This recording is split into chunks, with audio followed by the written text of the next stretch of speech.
Inna Ya'juj wa Ma'juj mufsiduna fil ard. Sesungguhnya Ya'juj dan Ma'juj ialah bangsa-bangsa atau golongan yang melakukan banyak kerosakan di atas muka bumi. Baik, sekarang bila sebut Ya'juj Ma'juj, anda beranggapan dia manusia ataupun unsur lain? Nah, yang mainstream kita punya konservatif dengan fundamental punya pandangan, dia tu Bani Adam, manusia. Pernah dengar tak pandangan lain? Ada orang sebut, oh Ya'juj Ma'juj bukan orang, Ya'juj Ma'juj sekian. Ada. Pernah dengar tak pandangan orang Ya'juj Ma'juj ni ialah lahar, larva, gunung berapi yang akan meletup satu masa? Ada kan pandangan demikian.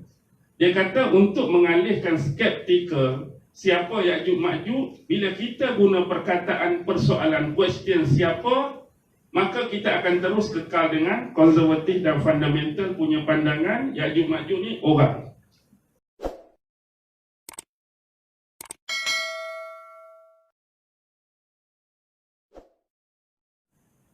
A'udzu billahi minasy syaithanir rajim. Bismillahirrahmanirrahim. Assalamualaikum warahmatullahi wabarakatuh. Alhamdulillah, alhamdulillah, alhamdulillah. Alhamdulillahi rabbil alamin. Wa bihi nasta'in ala umuri dunya waddin. Wassalatu wassalamu ala ashrafil anbiya'i wal mursalin وعلى آله وصحبه أجمعين. سبحانك لا علم لنا إلا ما علمتنا إنك أنت العليم الحكيم. قال رب اشرح لي صدري ويسر لي أمري واحلل عقدة من لساني يفقه قولي. اللهم يسر ولا تعسر. اللهم صل على سيدنا محمد وعلى آله وصحبه وسلم ولا حول ولا قوة إلا بالله العلي العظيم. أما بعد. Terlebih dahulu ucapan terima kasih kepada sahabat saya selaku pengerusi majlis pada petang yang berbahagia ini, Ustaz Amiri. Kalau kira umur, dia lagi tua daripada saya. Kalau kira wajah, saya lagi tua daripada dia. Itulah lebih kurang. Walau bagaimanapun kami dah berkawan lama, kenal lama di Mesir. Alhamdulillah, pada petang yang berbahagia ini Allah masih mengizinkan kami berdua untuk terus mengikat ataupun menghubungkan tali silaturrahim. Hampir berapa lama Ustaz Miri? Berbelah-belah tahun tak jumpa, tapi dia kekal maintain saya daripada 60 kg jadi 120, double. Lama tak jumpa. Baik. Pada petang ini slot khas kita lebih tertuju kepada satu wacana penting di bawah tajuk membongkar Ya'juj dan Ma'juj. Dan saya kira tuan-tuan dan puan-puan yang lebih berumur daripada saya rata-rata lah. Baik, bahasa muda pula tak cakap lagu tu. Umur saya baru lebih kurang 43 tahun.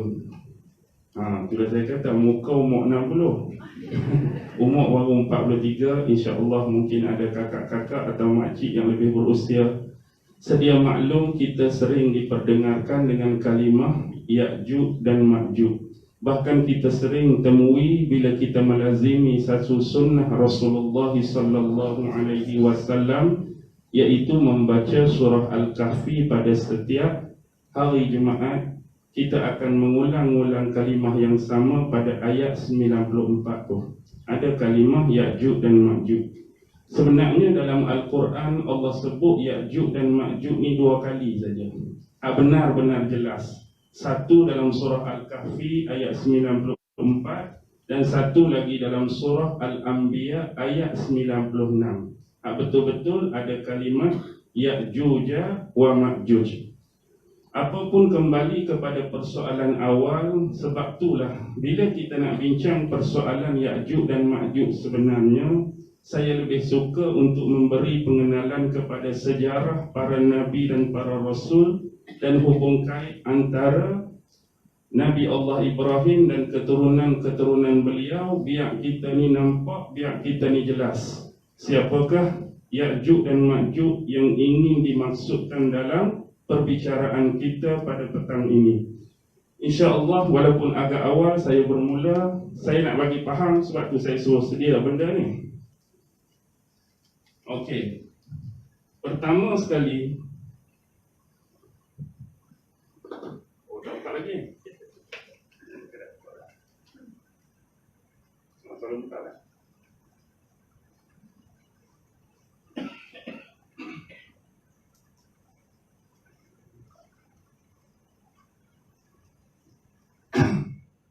Okey. Kita bermula dengan Nabi Allah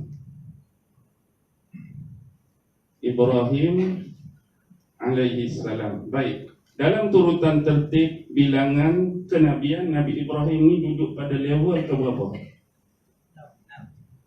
Okey, Adam, Idris, Nuh, Hud, Saleh, Ibrahim. Okey, tepat. Baik. Ibrahim ini, kalau kira salah silah dia, Ibrahim bin, dalam Quran disebutkan nama apa? Bapa dia? Azar. Azar. Azar bin Nahur, Nahur bin Sarush, Sarush bin Ra'u, Ra'u bin Falih, Falih bin Abir, Abir bin Shalih. Ini bukan Falih ni, Jim, Falish. Shalih bin Arfashad bin Sam. Sam ni anak siapa? Nabi Nuh. Okey, Sam anak kepada Nabi Allah Nuh alaihi salam.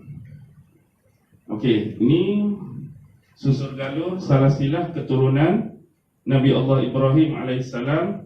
Azar, Nahur, Sarush, Ra'u, Falish, Abir, Shalih, Arfashad, Sam bin Nuh. Dan dalam sejarah Nabi Allah Nuh ni ada berapa orang anak?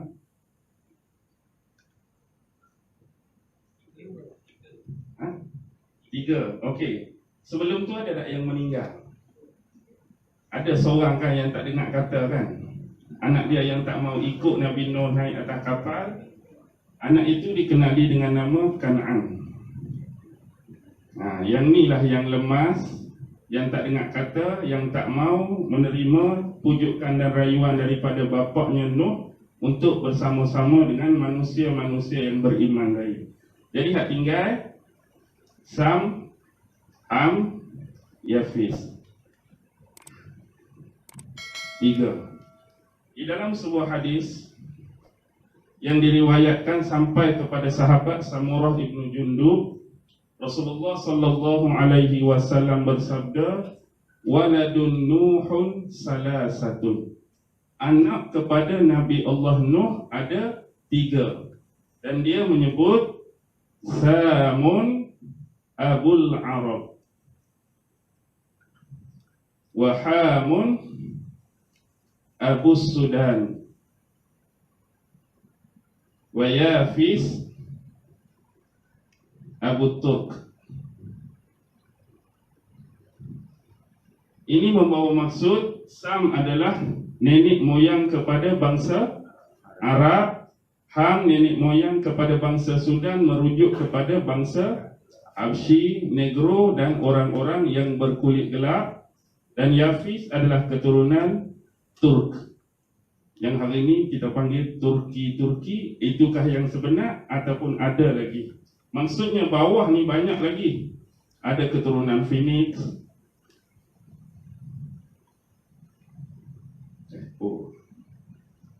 Dan dikatakan dari keturunan Yafis ni juga akan lahir Ya'juj wa Ma'juj. Okey, benarkah pendapat ini? Okey. Nuh Nak naik atas lagi kan? Nuh bin Lamek, Lamek bin Mutawaslah. Lepas Mutawaslah ni lah ada seorang Nabi iaitu Idris bin Yarid, Yarid bin Mahlil, Mahlil bin Qainan, Qainan bin Anus, Anus bin, ni seorang lagi Nabi. Ni Nabi Syih, kemudian Adam. Okey. Berapa nama boleh ingat setakat ni? Okey, baik. Kembali kepada persoalan Ya'juj dan Ma'juj. Okey, kita tengok Nabi Allah Ibrahim alaihissalam. Nabi Allah Ibrahim ni riwayat yang paling kukuh dan kuat mempunyai 2 orang isteri. Satu Sah, yang kedua Hajar. Lepas tu hak dalam version Taurat sebut kontura tu biar dulu. Itu kita jumpa lain kali. Ataupun okey, Sarah melahirkan Nabi Allah Ishak, Hajar Ismail. Maksudnya Ismail ni tak ada keturunan Nabi kecuali sampai kepada Nabi Muhammad. Okey, yang ni Muhammad selesai. Okey, Ishak berkahwin dengan Rifqah. Okey, Ishak dalam bahasa Inggeris dia sebut apa? Isaac. Rifqah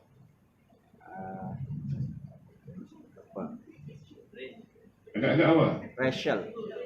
Rachel Rahil. Rifqah Rebecca. Ni tahun ingat Rebecca Giling tak? Ingat Rebecca. Seorang dia ingat Rebecca Giling. Dulu ada satu drama Return to Eden. Ya. Tu pelakon utama dia perempuan tu Rebecca Giling kan? Ya. Sama Dallas. Dallas pun ingat. Pelakon Dallas siapa? Itu lupa ni. Lupa dah. Saya terlalu ingat Larry Hagman. Saya pun tengok TV. Okey. Daripada Ishak dengan Rifqah lahirlah. Okey, Yakub ni sebenarnya kembar. Dia ada seorang abang nama Aish plus Yakub.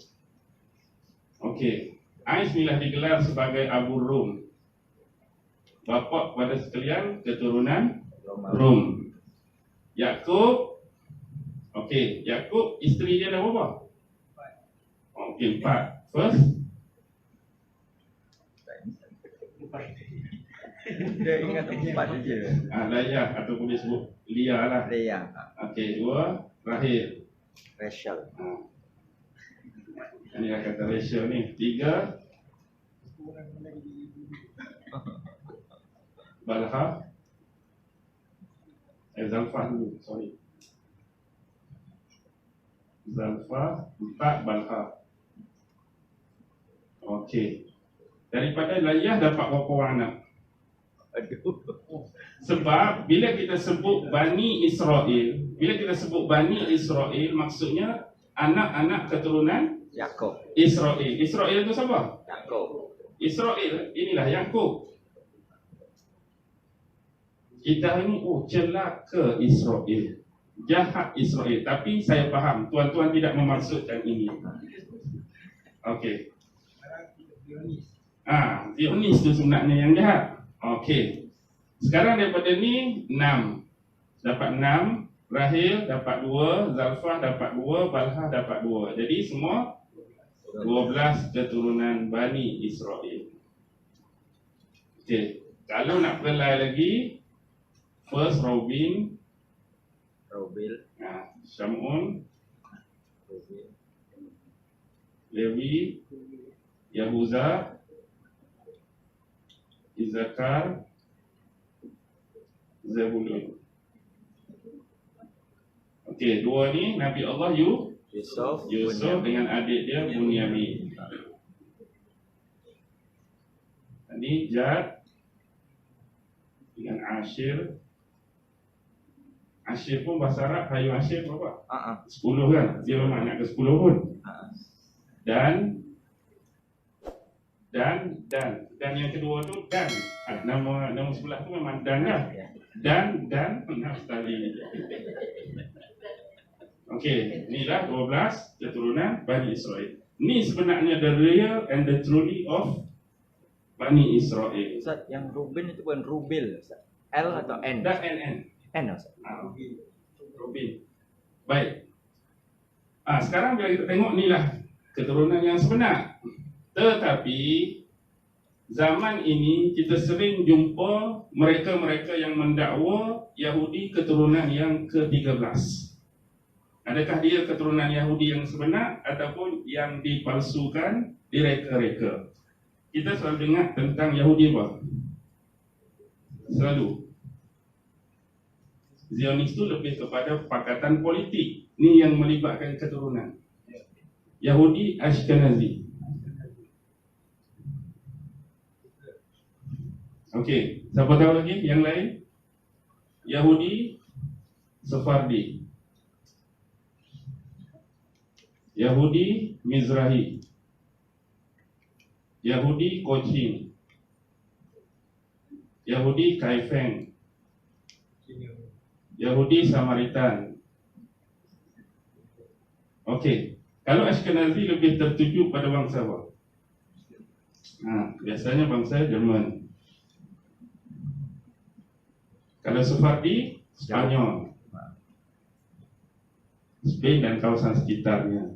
Mizrahi lebih pada Timur Tengah, Iran. Cochin, India. Kaifeng, China. Samaritan, negara Afrika. Okey. Adakah ini Yahudi yang sebenar?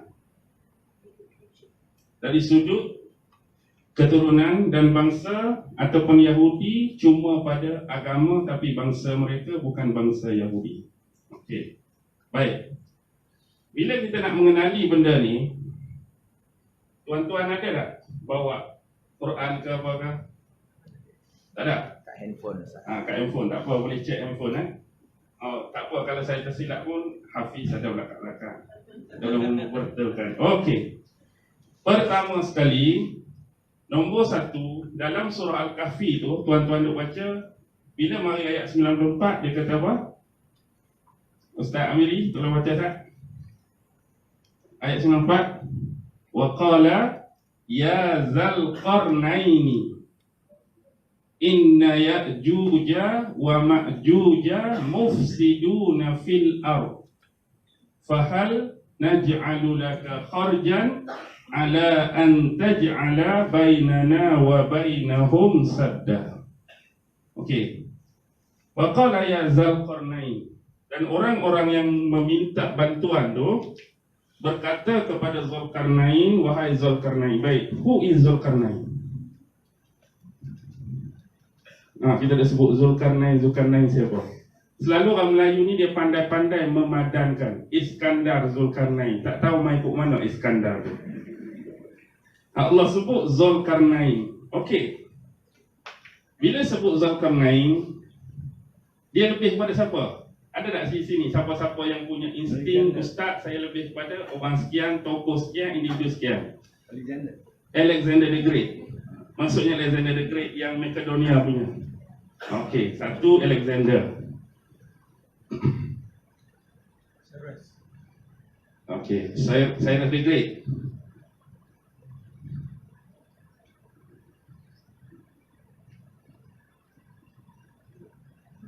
Baik. Alexander 335. Agak-agak sesuai tak rentang masa? Tak masuk? Tak masuk. Okey.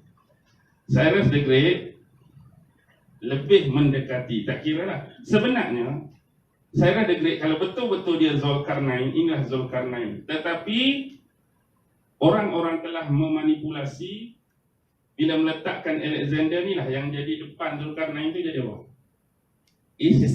Iskandar tadi. Kita pun Iskandar Zulkarnain orang pun jadi keliru. Hak ni ke hak ni? Sebab hak Iskandar depan tu duduk di hak ni.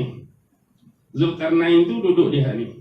Tak ada Iskandar, tak ada Alexander. Ya. Yang Quran sebut apa? Ya Zalqarnain. Inna Ya'juj wa Ma'juj mufsiduna fil ard. Sesungguhnya Ya'juj dan Ma'juj ialah bangsa-bangsa atau golongan yang melakukan banyak kerosakan di atas muka bumi. Baik, sekarang bila sebut Ya'juj Ma'juj, anda beranggapan dia manusia ataupun unsur lain?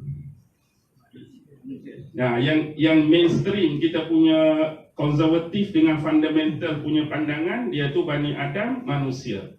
Pernah dengar tak pandangan lain? Ada orang sebut, oh Ya'juj Ma'juj bukan orang, Ya'juj Ma'juj sekian. Ada. Pernah dengar tak pandang orang Ya'juj Ma'juj ni ialah lahar, larva gunung berapi yang akan meletup satu masa? Ada kan pandangan demikian. Dia kata untuk mengalihkan skeptikal siapa Ya'juj Ma'juj, bila kita guna perkataan persoalan question siapa, maka kita akan terus kekal dengan konservatif dan fundamental punya pandangan Ya'juj Ma'juj ni orang. Tapi kalau kita membuat pertanyaan apakah Ya'juj Ma'juj, tu dia punya logik lah.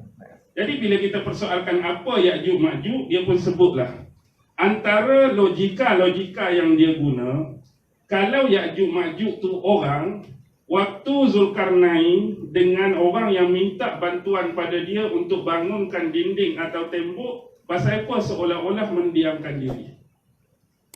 Contoh, ni orang yang minta bantuan Zulkarnain, belah ni Ya'juj dan Ma'juj. Oi, Zulkarnain nak bina tembok, macam duduk buat bodoh je, tak buat tindakan apa. Oi, pasal apa nak bina tembok? Kita pergi kacau dia, kita pergi rosakkan tembok dia, pasal apa seolah-olah macam tak ada tindakan. Sedangkan kalau nak kira berdepan, ganas tak ganas Ya'juj Ma'juj, Zulkarnain ini siapa? Raja yang menguasai timur barat. Dia mempunyai bala tentera yang ramai, bala tentera yang hebat pun seolah-olah macam tak mau berperang dengan golongan Ya'juj Ma'juj. Okey, maksudnya golongan ni hebat sungguh, golongan ni ganas sungguh. Itu antara idea-idea yang dia beri. Tetapi bila Quran menyebut kalimah mufsiduna, mereka ialah golongan-golongan manusia yang banyak melakukan kerosakan di atas muka bumi. Fahal naj'alu laka kharjan. Baik, di situ ada kalimah kharjan.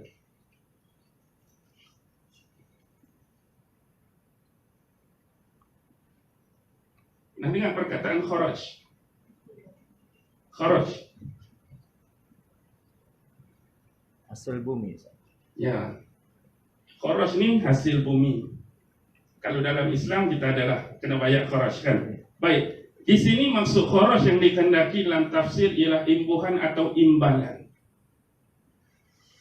Boleh atau tidak, wahai Zulkarnain, kami berikan kamu imbuhan atau imbalan sebagai jasa kamu tolong kami membangunkan tembok ataupun dinding bagi menghalang antara kami dengan kaum Ya'juj wa Ma'juj.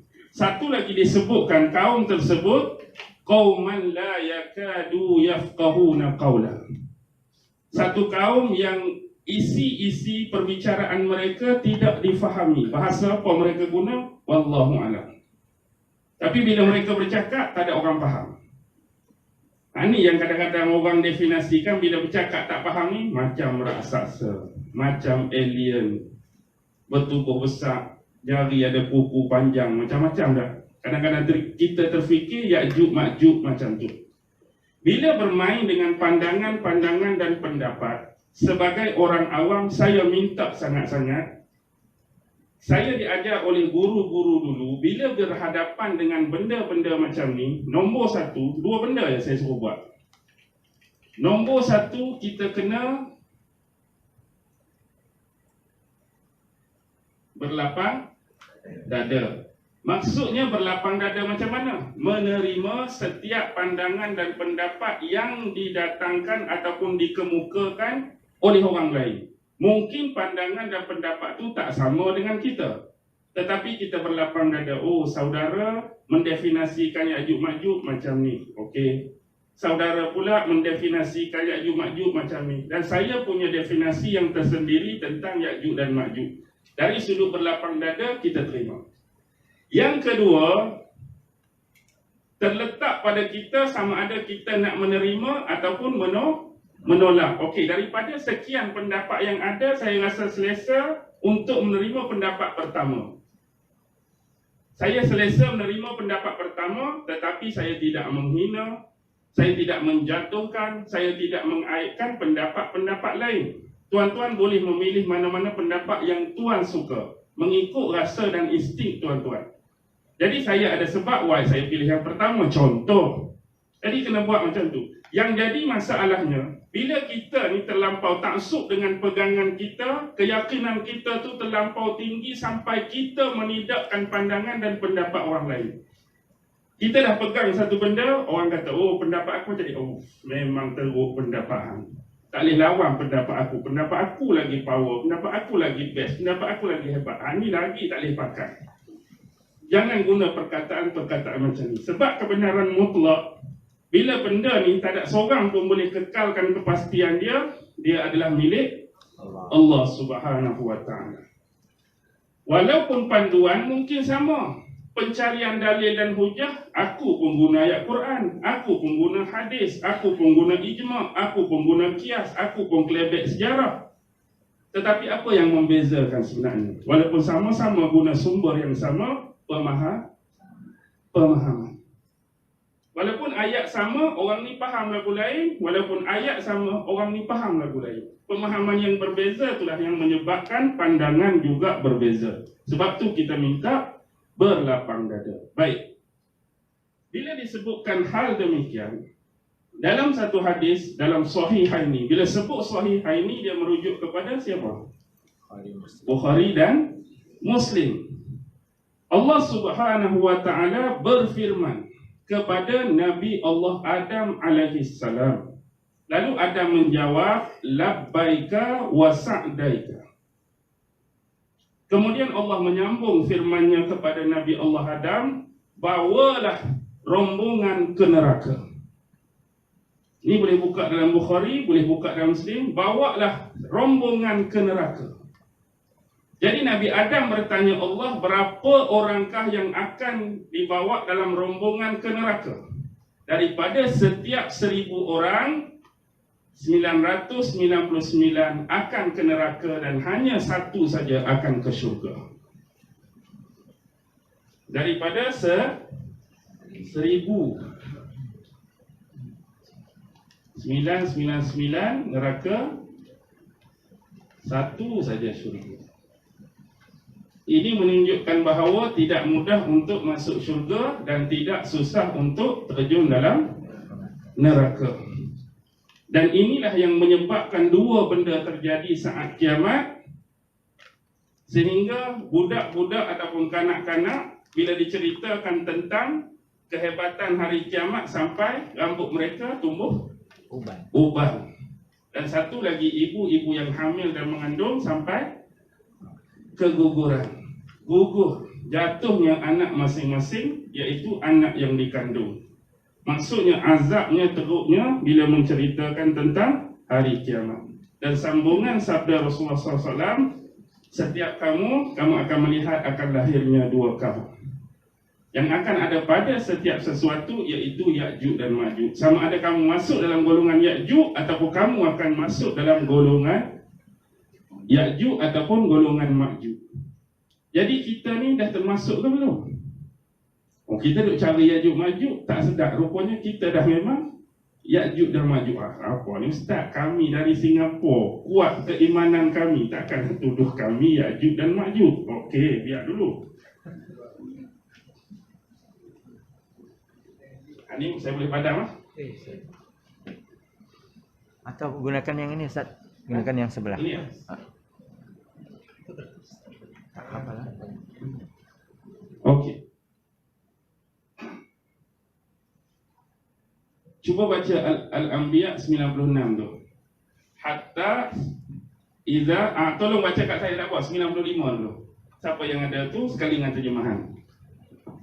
Baca 95 Al-Anbiya. Bukan Al-Kahfi, Al-Anbiya 95. Baca terjemahan pun tak apalah.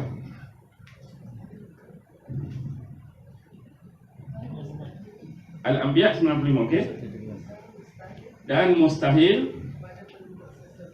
pada penduduk sesebuah negeri yang kami binasakan bahawa mereka akan kembali, tidak akan kembali. Okey.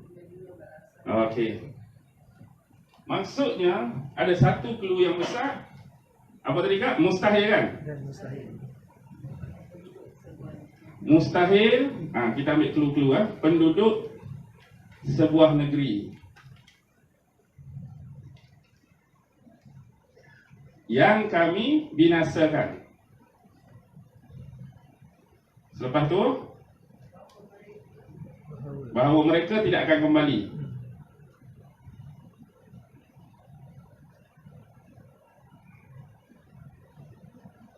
Okey. Sambung bahawa mereka tidak akan kembali. Okey. Baik. Depan ni adalah mustahil. Mustahil. Allah sebut mustahil. Penduduk sebuah negeri yang kami binasakan, mereka takkan kembali semula untuk dibinasakan. Ayat 96 hatta, tak miri, tolong betul ya. Iza futihat Ya'juj wa Ma'juj wa hum Ya'juj wa hum min kulli hadabin yansilun. Sehinggalah dibukakan tembok ataupun benteng Ya'juj Ma'juj. Kemudian mereka akan berlari dengan pantas kan, turun dari tempat-tempat yang tinggi. Baik. Agak-agak penduduk sebuah negeri itu merujuk pada apa?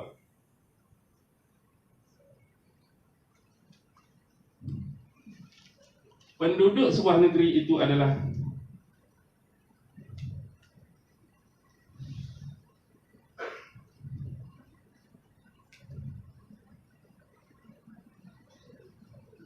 yang kami binasakan. Inilah sebuah negeri yang kami binasakan. Penduduk tu automatik bila tengok Jerusalem atau Al-Mahdi, penduduk dia tu siapa?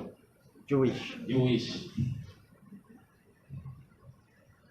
Mustahil orang-orang Yahudi yang pernah tinggal di sebuah negeri yang bernama Jerusalem atau Al-Mahdi, mustahil mereka tak akan kembali. Mustahil mereka tak akan kembali. Pasti mereka akan kembali sehingga dibukakan pintu Ya'juj Ma'juj. Sekarang mereka dah kembali ke belum? Sudah. Dengan kata lain, benteng tu dah pecah atau belum?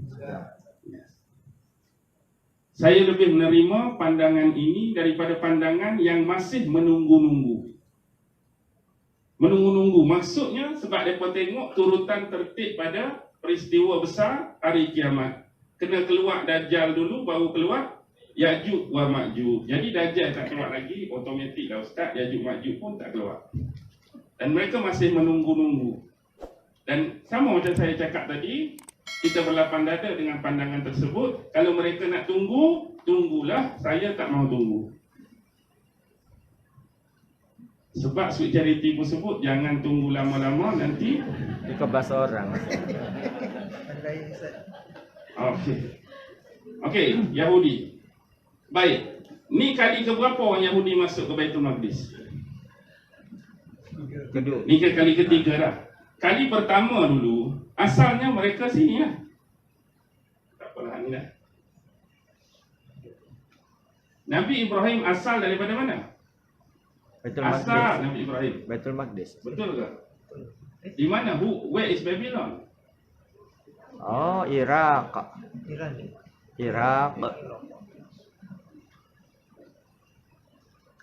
Okey.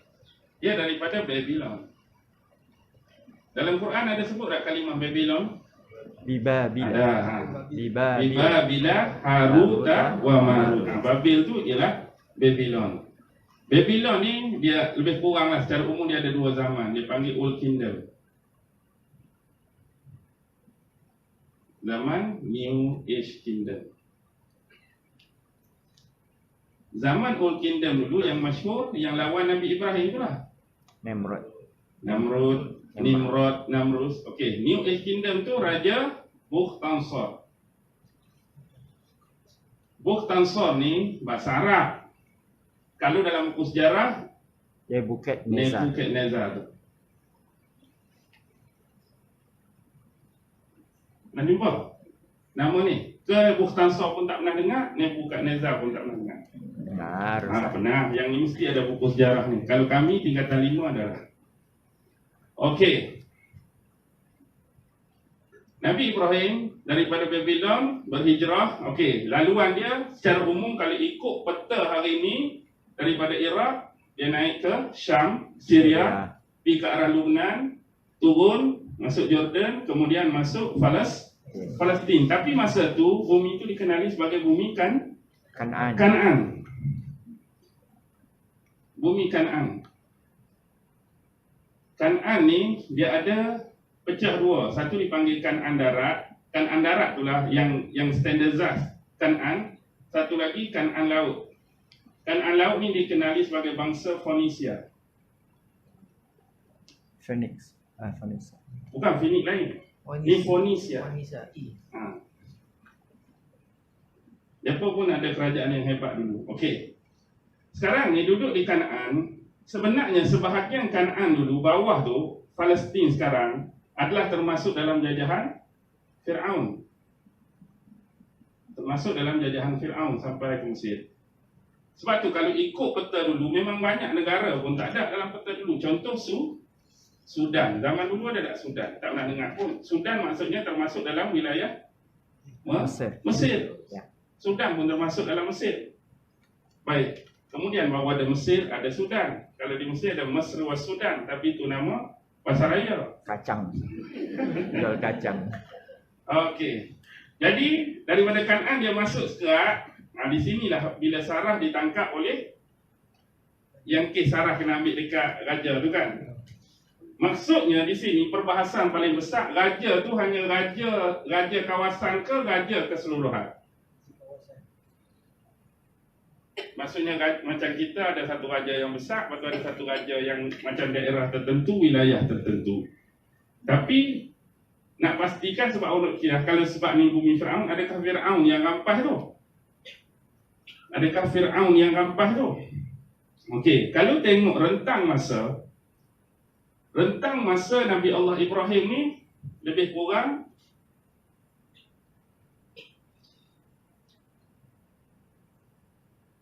okey, 1997 hingga 1822 sebelum Masihi. Jadi Fir'aun pada masa tu, ada Fir'aun ke tak ada Fir'aun? Sini persoalan paling awal. Sebab Mesir sendiri pernah dijajah oleh satu kaum, iaitu bangsa Hyksos. Hyksos memerintah Mesir hampir 500 tahun kerana mereka menawan bumi Mesir.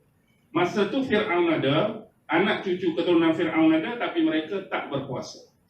Sebab kekuasaan mereka dirampak oleh bangsa Hyksos yang datang jauh. Sebab mereka datang kerana kemarau yang panjang, kemudian mereka menetap di utara, kemudian bila zaman Fir'aun terakhir lemah, mereka serang. Dan mereka memerintah 500 tahun. Antara termasuk dalam period tu, ada setengah mengatakan awal pemerintahan Hyksos ni Nabi Ibrahim masuk. Dan termasuk zaman tu juga ialah zaman Nabi Allah Yusuf. Betul. Sebab itulah bila kita baca cerita Nabi Musa, nama siapa yang sering naik? Fir'aun. Tak berhenti. Fir'aun. Musa, Fir'aun. Tapi bila baca Nabi Yusuf, tempat sama. Nabi Yusuf pun Mesir. Berapa kali nama Fir'aun naik? Tak ada. Tak pernah sekali pun. Yang naik Al-Malik. Iftirul Aziz. Al-Aziz. Tak ada Fir'aun ke zaman tu? Tempat sama. Kerana zaman tu adalah zaman Hyksos. Lepas tu lah keturunan Fir'aun, Ahmoses I. Ini memberontak, Hyksos lemah, baru naik. Jadi dia menyambung dinasti yang ke-17. Sebelum ni jatuh dinasti ke-16 selang. Sebab tu kalau kita baca sejarah dinasti Mesir, antara dinasti ke-16 dengan 17 tu selang 500 tahun. Kita jadi pelik, lama pergi mana Fir'aun? Naknya tu zaman Hyksos. Jadi dinasti ke-18. Nah, dinasti ke-18 itulah Fir'aun kelima tu Ramses II. Orang kata Ramses II dia zaman Nabi, zaman Nabi Musa, wallahu alam lah Ramses mana. Sebab satu dinasti tu ada berbelah-belah Fir'aun. Bayangkan dinasti Fir'aun ni ada 30. Dinasti ke-31 dia ada dinasti Angriat. Ini zaman Parsi masuk. Nah, lepas tu 32 tu baru zaman Ptolemy. Inilah nak keluar Cleopatra, tak Cleopatra, Julius Caesar apa semua. Tu yang terakhir. 30 sampai ke atas tu, setiap dinasti tu ada berbelah-belah Fir'aun. Tapi siapa yang mula-mula pakai gelaran Fir'aun? Walaupun Raja Mesir tu banyak. Saya pun tak tahu siapa mula-mula nak pakai Fir'aun ni. Bukan Ramses. Yang pasti kalau tambah air belakang, dia jadi Fir'aun ni lah. Tajuk-tajuk tu. Okey. Baik. Lepas masuk di sini, tangkap Sarah. Kira jadi benda-benda yang tak elok tadi. Dia mengembalikan Sarah. Kemudian sambil menghadiahkan seorang lagi, iaitu Hajar. masa ni lah Nabi Ibrahim dapat Hajar. Bukan nak kecoh mana, siapa tak siapa di sini, tapi pointed dia di sini. Sebab kadang-kadang perbahasan ni orang kata zaman Hyksos ke zaman Fir'aun. Hyksos ke Fir'aun. Sebab kalau kata zaman Fir'aun, raja tu raja Fir'aun, jadi Hajar tu siapa dengan Fir'aun? Contohlah kalau kata bukan zaman Hyksos, zaman Fir'aun. Dan Hajar dihadiahkan oleh Fir'aun. Jadi apa hubungan Fir'aun dengan Hajar? Hamba, abdi. Hamba. Sinilah banyak riwayat. Ada kata hamba, ada kata ahli keluarga diraja Hajar tu. Hajar bukan orang biasa, ahli keluarga raja. Bila ada yang menerima pandangan ahli keluarga diraja, kahwin dengan Ibrahim, adakah Nabi Muhammad ada keturunan Fir'aun? Melalui sini.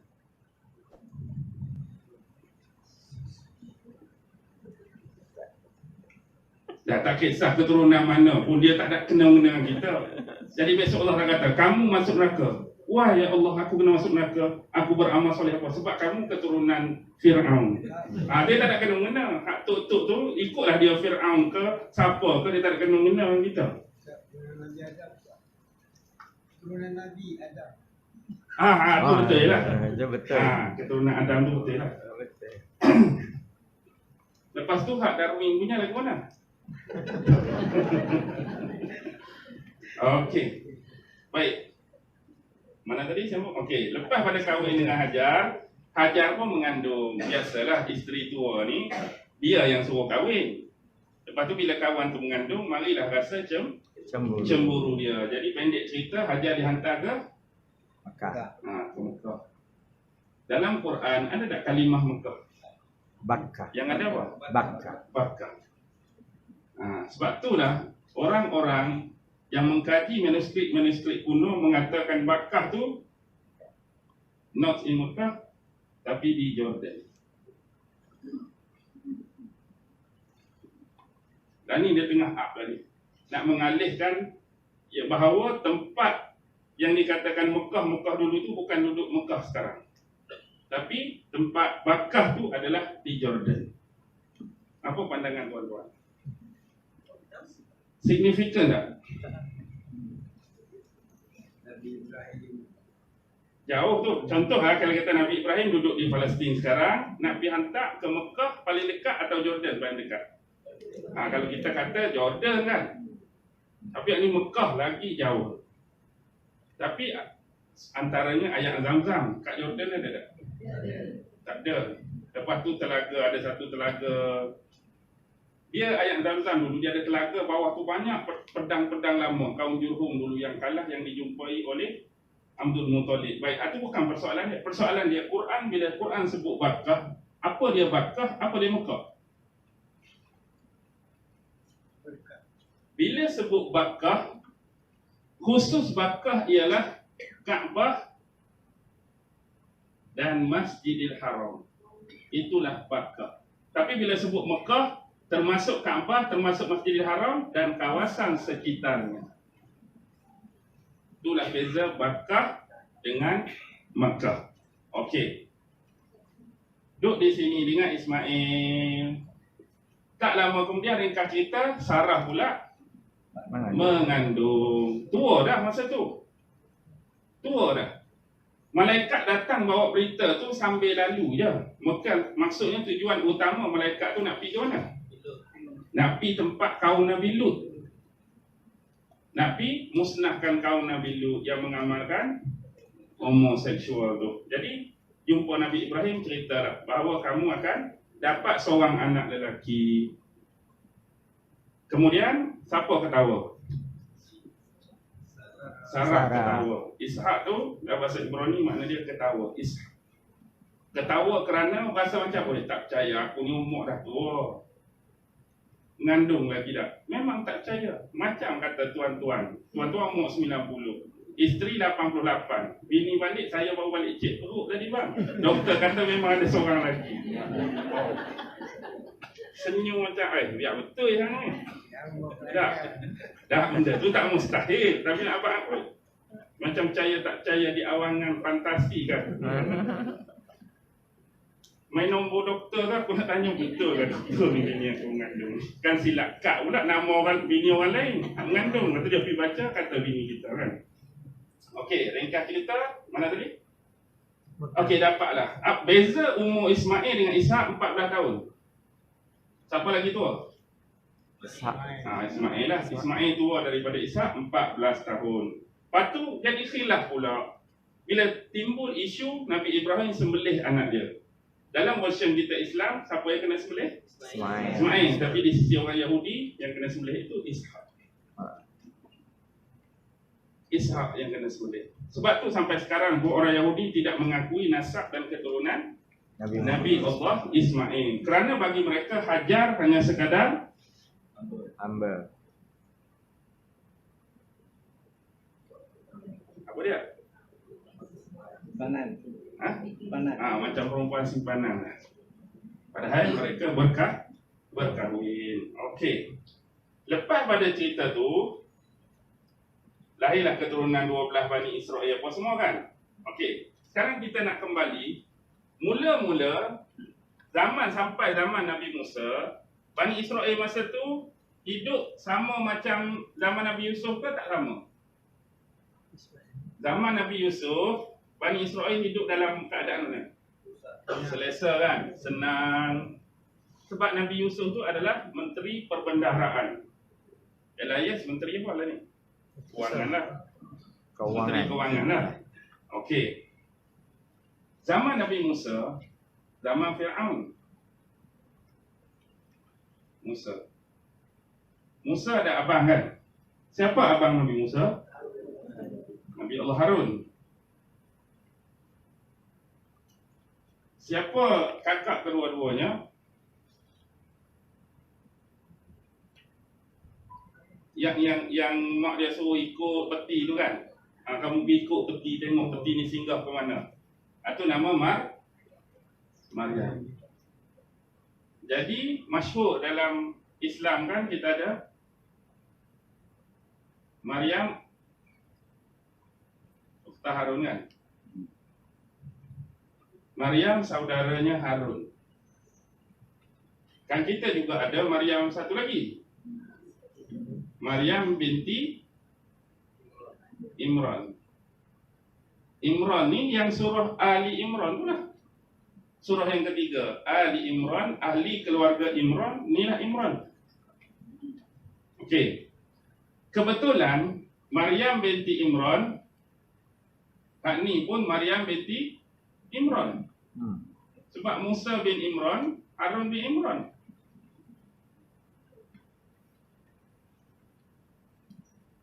Jadi pening. Lain masa, nama sama. Nama sama. Lain masa lain. Kebetulan dua-dua Maryam. Dua-dua ada kaitan dengan kenabian lah. Ini melahirkan Nabi. Ini adik-beradik dia Nabi. Okey. Apa hubungan Maryam dengan Isa? Oh, sampai kakak. Nampak macam Nabi mana ni, jauh kan. Maryam tu anak dia Isa. Apa hubungan Isa dengan Nabi Allah Yahya? Buku. Okey. Zakaria. Pakcik. Imran, Nabi Nabi Zakaria. Okey. Datuk, ada kakak Datuk. Isteri Zakaria kakak, isteri Imran adik. Jadi dua ni adik-beradik. Zakaria dengan Imran Ipar. kita panggil Beras. Biras kan? Beras. Bukan Beras. Biras. Beras lah. Okey. Jadi Zakaria melahirkan Yahya. Yahya. Ini Maryam. Ya. Yang sepupu siapa? Maryam. Maryam dengan Yahya.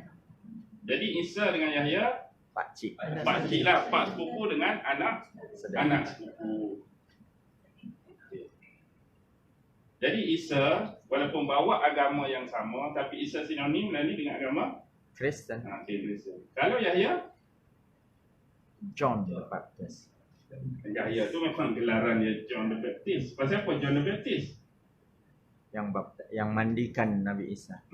Yang baptiskan lah. Okey. Pernah dengar tak dalam Quran satu agama nama Sabi'in? Sobi'ah. Kalimah Sabi'in digunakan dalam Quran kan? Ya. Dia ada dua version yang paling tegar. Satu, Sabi'in mengarah kepada golongan penyembah bintang, matahari dan bulan. Satu lagi pengikut Nabi Yahya yang sekarang mereka masih berpegang dengan kitab Zabur Nabi Allah Daud. Mereka juga solat 5 kali sehari tetapi menghadap ke arah Yaman. Ya. Zoroaster lain. Zoroaster tu zaman Parsi kuno. Zoroaster tu Zarathustra. Okey. So tak pernah dengar agama Zoroaster? Nah, Zarathustra pun tak pernah dengar? Zoroaster masih ada di Australia. Ada Zoroaster, tak, bukan, maksudnya dia tak ada kena dengan tempat ni. Oh. Mereka tu Iran kuno. Okey. Adakah Zoroaster terlibat dengan api-api macam Majusi? Majusi pun tempat yang sama lah kan? Adakah Zoroaster pun ada unsur api-api? Atau tak ada kena mengena langsung dengan api-api? Ada dengan Majusi. Jadi bagaimana api-api ini nak muncul? Secara logika dan rasional, kita nak sembah api atas sebab apa? Kehidupan. Api itu sebagai kehidupan. Tak kena bakar. Okey. Nabi Ibrahim berhijrah dulu. Di sinilah ada sebahagian yang berpecah. Nabi Ibrahim pergi tempat Kanaan, ada sebahagian berpecah menuju ke bawah. Dan hak berpecah menuju ke bawah ni lah, bila mereka membentuk komuniti yang kecil sambil menceritakan kisah Nabi Allah Ibrahim waktu dengan Namrud dulu kepada anak cucu mereka, mereka menghidupkan unggun api. Hidup unggun api bukan saja, peringat yang Namrud dulu pernah bakar Nabi Allah Ibrahim.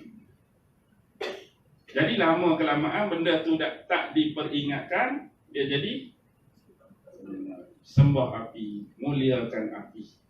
Okey, tu ada sebahagian riwayat lah. Bukan kata nak membenarkan. Okey, kembali sampailah zaman Nabi Musa. Okey, ringkas cerita, selamat daripada Fir'aun. Akhirnya sesat di padang teh selama berapa?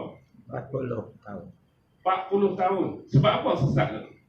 Padahal dalam. Nabi Musa, Nabi Harun, takkan Allah nak sesatkan petunjuk 2 orang bawa tu, boleh sesat lagi.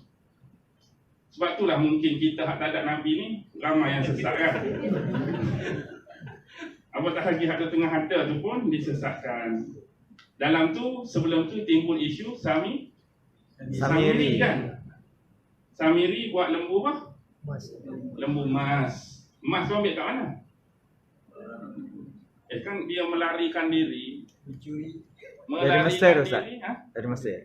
Yalah, maksudnya bawa emas sekali. Ya. Oh, nak melarikan diri tu bawa emas? Ya. Ya. Sebab mereka meminjam emas-emas tu, konon-kononnya Bani Israel ada satu perayaan besar. Ya. Jadi mereka pinjam banyak emas. Jadi malam tu mereka lari. Bila mereka lari, awal lagi sesat. Di Mesir lagi sesat, tak keluar jalan. Nabi Musa yang bawa, Nabi Harun yang bawa, sesat, tak boleh keluar. Why tak boleh keluar? Tak tahu jalan. Adakah kerana bawa barang haram tadi? Adakah kerana bawa barang haram? Tidak. Ada seorang tua bagi tahu dekat Nabi Musa. Aku tak pasti, tapi aku rasa lah. Sebab dahulu bila kita masuk ke bumi Mesir, kita dah buat perjanjian. Perjanjian yang utama, kita masuk dulu satu keluarga sama-sama, dan kalau nak keluar pun mesti sama-sama. Dan antara orang yang paling awal buat perjanjian ini ialah Nabi Allah Yusuf dan adik-beradiknya. Maksudnya kita nak keluar ni, kita kena cari siapa? Kita kena cari kubur Nabi Yusuf, kita kena bawa jasad Nabi Yusuf sekali dengan kita. Tapi zaman Nabi Musa, siapa lagi tahu di mana makam Nabi Allah Yusuf? Tak ada siapa tahu. Akhirnya, ada seorang wanita tua ni boleh buka dalam hadis. Dalam hadis sebut, seorang wanita tua, lalu Nabi Musa pun pergi jumpa dia. Makcik, Nabi Musa tak cakap makcik ataupun anti dah, bahasa dia lah, saya lah. Pergi jumpa dia, kata makcik tahu tak, makcik ni buat betul, aku tak tahu di mana. Betul makcik, kami ni peluang paling penting, genting dah ni. Kalau nanti hari dah cerah, hari dah siang, Fir'aun boleh detect kami, nak keluar, nak lari ni. Jadi ni lah peluang. Dia pun minta Nabi Musa berjanji dengan dia. Sanggup tak kamu menunaikan janji aku? Jadi Nabi Musa sangguplah sebab benda penting. Boleh tak kamu berdoa kepada Tuhan supaya besok kelak aku ni berjiran dengan kamu di dalam syurga? Besar permintaan ni. Dia nak jadi jiran Nabi Allah Musa dalam syurga. Nabi Musa pun tak tahu masuk syurga ke tak. Tak, maksudnya confirm dah Nabi Musa masuk syurga. Tapi untuk kita sendiri pun nak menentukan, oh beres, aku akan berdoa kepada Allah. Kita sendiri pun belum tentu lagi. Jadi tunaikan. Jadi dia pun tunjuk satu tempat yang macam tasik, memang dah digenangi air. Mereka buat lorong-lorong, air tu kering, jumpa. Lalu bawa sekali Nabi Allah Yusuf, barulah bertemu jalan. Padahal jalan tu duk lalu tadi pun, jadi macam jadi tak jumpa. Pendek cerita, hadis ni sebenarnya bukan hadis pasal cerita ni tuan-tuan. Nanti cari ni jadi payah. Mana ustaz duk cerita? Cerita asalnya Nabi Muhammad SAW dia pergi ke perkampungan Arab Badui. Jadi jumpa dengan Arab Badui ni, Nabi tanya mereka, mintalah apa permintaan yang kamu nak. Jadi Arab Badui tu mari jumpa Nabi, dia nak apa? Dia nak seekor unta yang besar, dan unta ni banyak susu, siap sekali dengan sketing-sketingnya. Maksudnya maksudnya unta yang dihias dengan, kalau kita hari ni kereta, kalau saya nak kereta bukan kereta biasa tu, kereta full. Ada sketingnya, ada ni. Maksudnya unta yang cantik. Susu tu aku boleh perah hari-hari sebagai minuman. Lepas tu baru Nabi tanya, kenapa kamu tak minta daripada aku seperti permintaan wanita tua Bani Israel? Bila Nabi sebut aku ni, jadi sahabat aku, apa cerita dengan wanita tua Rasulullah? Ceritalah kat kami. Jadi bila Rasulullah suruh kawan tu minta unta. Jadi pasal apa kamu tak minta sama seperti permintaan wanita tua Bani Israel? Lalu sahabat pun nak tanya apa cerita. Rasulullah pun ceritalah pasal wanita tu. Wanita tu tengok, bila Nabi Musa tanya nak apa, dia minta hak tinggi betul. Dalam syurga kamu minta unta seketing. Jadi mintalah aku doakan aku ni dapat masuk syurga. Hak besar-besar kan Nabi tanya ni. Kalau boleh nak jadi apa? Nak minta syafaat kamu di akhirat ke, nak minta duduk syurga Firdaus ke syurga tu ke syurga ni, hak besar-besar. Tak payahlah hak unta seketing-seketing ni. Itu maksud dia. Cerita tu keluar daripada situ. Lepas sesat 40 tahun di padang Itif, tak tahu ke mana Ya'juj dan Ma'juj. Faham ke tak tu? Ya. Ya'juj Ma'juj tak tahu ke mana Nabi. Belum masuk tu sebab lagi. saya ambil masa seminggu baru jumpa Ya'juj Ma'juj. Ni baru yang pertama. Tak apa nak bagi faham kan? Okey. Lepas Nabi Harun mati. Nabi Harun dah wafat sebelum dapat masuk bumi yang dijanjikan, the promised land tu. Ya. Nabi Harun pun wafat. Setahun kemudian baru Nabi Musa wafat. Ya. Okey. Nabi Musa wafat dalam bumi yang dijanjikan atau di luar? Masih di luar. Di luar, masih di luar. Nabi Musa memang teringin nak mati dalam bumi Palestin, bumi Kanaan. Tapi dia malu dengan perangai bangsa Yahudi. Dia minta apa? Contoh, kalau ini sempadan, ini Palestin, ni kawasan tu, duduk tengah-tengah ni. Bayangkan seorang duduk tengah ni, ambil batu sebiji, baling sejauh lontaran. Ni sempadan, saya duduk, baling paling kuat, batu tu jatuh sini. Kalau nak matikan aku, matikan sini.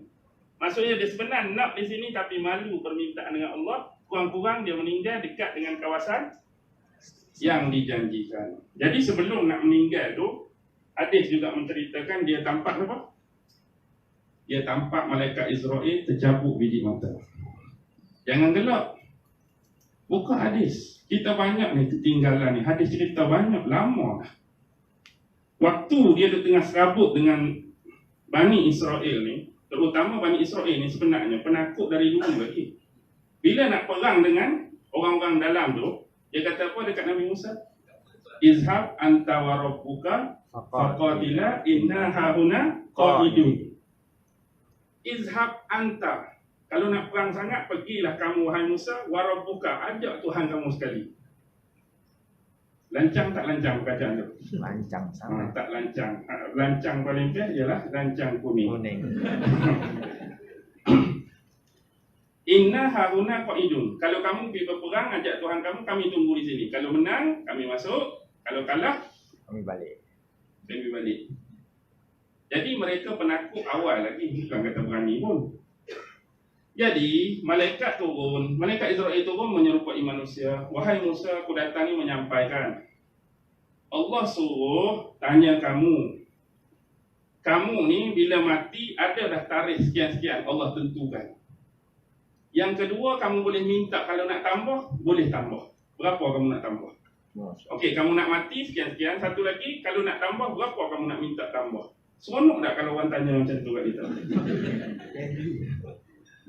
Dah bukan, mari lah. Akulah malaikat Israel. Umur ustaz meninggal yang sebenarnya 63 tahun. Tapi ada satu lagi peluang boleh tambah. Agak-agak berapa kita minta? 1000 tahun. Dah orang tanya ustaz, ustaz lah jawab lah. Takkan kami tak jawab. Ada orang nak 1000, ada orang nak berapa. Tapi waktu tu, sebab tengah serabut dengan Bani Israel, Nabi Musa tampak sampai terkeluar biji mata. Israel, kawan tu pun naik. Wahai Tuhanku, mengapa kamu menghantar aku kepada seseorang yang tidak mahu mati? Lalu Allah dalam hadis sebut, lalu Allah memperbaiki dan memperelokkan kembali mata. Turun sekali lagi. Tanya dia. Kalau ni tanya betul-betul. Kalau dia nak pilihan yang kedua, cari seekor lembu. Tak habis-habis cerita lembu dah. Musa sendiri, lembu nak cari pembunuh pun lembu. Ni lembu pula. Cari seekor lembu. Tak macam lembu pun. Penguin Ustaz. Di belakang lembu. Jangan fikir bukan tak, di belakang lembu. Di belakang lembu, ambil tapak tangan, lekatkan pada punggung lembu. Maksudnya letak tapak tangan.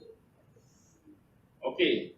Kalau diangkat tapak tangan tu, agak-agak berapa helai bulu yang memenuhi 5 tapak tangan? Lembunya lembu botak kah lembu ada rambut? Lembu ada rambut. Oh, lembu tak ada rambut, dia ada bulu. Bulu. Okey, satu bulu nilai dia tambahan 1 tahun. Bayangkan, penuh tapak tangan. Berapa bulu? Baik. Kerana kata takdir Allah dah tentukan. Kalau Nabi Musa pilih hak yang tapak tangan, agak-agak hidup lagi tak Nabi Musa sampai nanti? Hidup. Jadi bila Nabi Musa hidup, jadi payah lah tak? Dia punya perancangan tu. Nabi Muhammad dah meninggal, Nabi Musa tu hidup lagi. Lepas tu Nabi Isa turun pun, aku ni kira dah last-last dah, hang ni punya masa lambat lagi. Jangan anggap ni pula, lawak pula kan, cuma nak bayangkan. Tapi Allah dah takdirkan dia nak meninggal ikut yang ditentukan oleh Allah Subhanahu Wa Taala. Jadi meninggallah dia tempat ni. Jadi siapa yang ganti jadi pemimpin Bani Israel? Yusha. Orang hak teman dia yang bawa raga, bawa ikan pi menuntut dengan Nabi Khidir tu. Siapa? Yusha bin Nun. Dalam surah Kahfi kan? Orang tu ialah Yusha. Yusha bin Nun. bin Alif Bata. bin Yufraim bin dia ialah cicit Nabi Allah Yusuf. Oh, Masya Allah. Okey. Cicit. Cicit. Adik-beradik Ifraim ni ada Manaseh kan? Lah ni orang-orang Yahudi duk cari keturunan Manaseh ni lah, hilang daripada rekod mereka. Okey. Yushak naik. Bila Yushak naik, nak masuk lah ni, kena berperang juga macam mana pun, kena berperang. Jadi bila berperang, nak berperang dengan orang hebat-hebat kan? Amalika. Kaum Amalika. Dia Palestin ni bukan saja nama tempat, ada bangsa Filistin. Bangsa Filistin itulah bangsa yang didominasi oleh yang Talut lawan. Siapa Talut lawan? Jalut. Jalut itulah bangsa Filistin. Goliath. Talut dengan Jalut, bangsa Goliath dia sebut. Okey, bila masuk lawan bertempur ni Yusha dengan Bani Israel. Yang ni pula okey. Nabi Yusha ni saya terlupa lah, ada 3 syarat siapa yang nak ikut dia jadi orang yang menyertai peperangan. Nombor 1,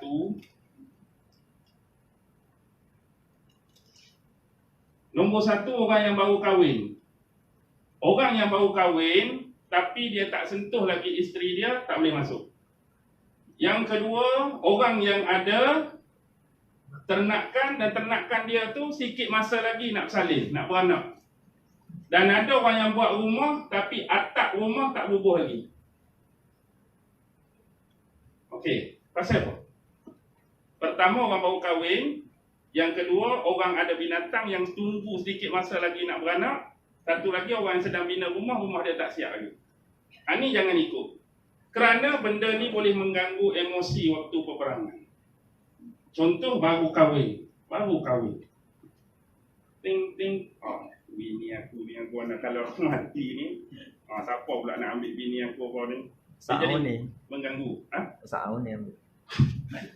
Yang kedua, kalau beranak ni jantan ke betina? Lembu aku ni kalau beranak jantan ke betina? Dia main buat tu. Satu lagi rumah, dinding pasang dah siap dah, kalau aku mati ni atap tak rubuh lagi.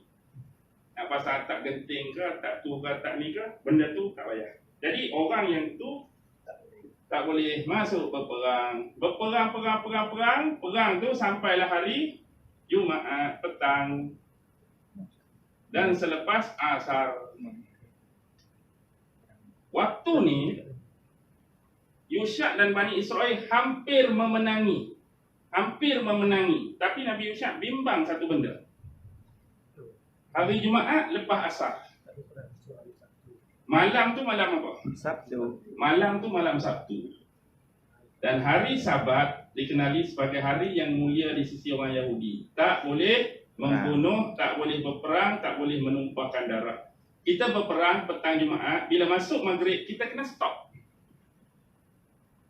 Sebab memuliakan. Jadi kelemahan tu beralih kepada kita. Masuk saja malam kita kena berhenti. Orang boleh lagi bunuh, orang boleh lagi acu pedang, kita tak boleh dah. Sikit lagi, tapi masa ni lah dia berdoa pada Allah, yang Allah buat apa? Allah tahan perjalanan matahari. Duduk tempat tu je. Inilah hadis yang menyebut matahari tertahan di tangan Nabi Allah Yusha. Maksudnya masa-masa tu berhenti. Perang lah, tonteng-tonteng duduk situ lah. Tak betul. Kalau kita kata, tadi macam 4.30 dah. Aku rasa lama dah, penat dah. 4.30 lagi ni, lagu mana? Jam rusak. Jam rosak. Dah, maksudnya nak berhentikan masa tu, perlu berhentikan matahari. Inilah yang jadi kadang-kadang orang dia tak faham, dia jadi fitnah. Fitnah lagu mana? Jadi kadang-kadang bila cerita benda ni, kita mempersoalkan. Bila nak berhenti masa, Allah berhentikan matahari. Jadi saya mempersoalkan, matahari keliling bumi ke bumi keliling matahari?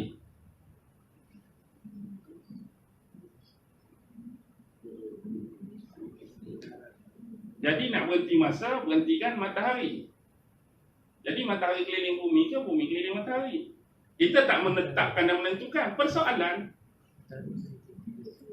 Jadi kalau tengok matahari berhenti, masa berhenti, tuan-tuan nak kata bumi keliling matahari ke matahari keliling bumi? Matahari keliling bumi. Kita dah didedahkan sebelum ni, Balik. bumi dan planet lain keliling matahari. Jadi kalau kata, jadi bila saya pun memang tak tahu pun, rupa-rupanya pendapat matahari keliling bumi ni adalah pendapat golongan flat earth. Flat. Kita mempersoalkan tentang cerita ni. Dan bila tak tahu benda tu, orang pun tuduh kita geng ataupun anggota flat earth. Saya tak kenal siapa pun flat earth, siapa pun flat earthers, dan saya tak pernah kata matahari keliling bumi ke bumi keliling matahari. Persoalan yang paling besar, ada orang tanya juga, ustaz kena pilih macam mana pun sebagai pegangan. Saya jawab mudah saja. Okey. Apa yang saya jawab? Bumi keliling matahari ke atau matahari keliling bumi, dua-dua keadaan tu kalau handuk hang semayang bang budak apa beza? Duduk pegang matahari keliling bumi pun duduk dalam bumi tu tak semayang. Satu lagi pegang matahari keliling bumi pun tak semayang, apa nilai? Ayat tu ayat sindir lah, fahamlah kan? Jadi bagi saya, mungkin orang lain ada kepentingan, tuan-tuan kajilah. Kalau sekiranya tuan berasa benda tu ada kepentingan, ada nilai, value yang tinggi bagi tuan-tuan. Oh, aku kalau tak tahu tak sah. Go on. Tapi saya tahu pun tak ada apa-apa. Yang penting duduk bumi ni pun semayang, bumi semayang. Sebab saya harap-haraplah malaikat muka nakir tak tanya, ustaz, bumi ni keliling matahari keliling bumi. Kita pun Allah, kalau salah aku kenal. Dah, biarlah tu. Okey, selepas Nabi Yusha masuk, menanglah, kita kata menang. Lepas menang, kumpulkan harta. Menang perang dipanggil apa? Harta Ghanimah. Ghanimah ni bukan adik-adik Sarimah. Kasidah. Okey. Satu lagi, dalam peperangan dia sebut apa? Al-Fai'u.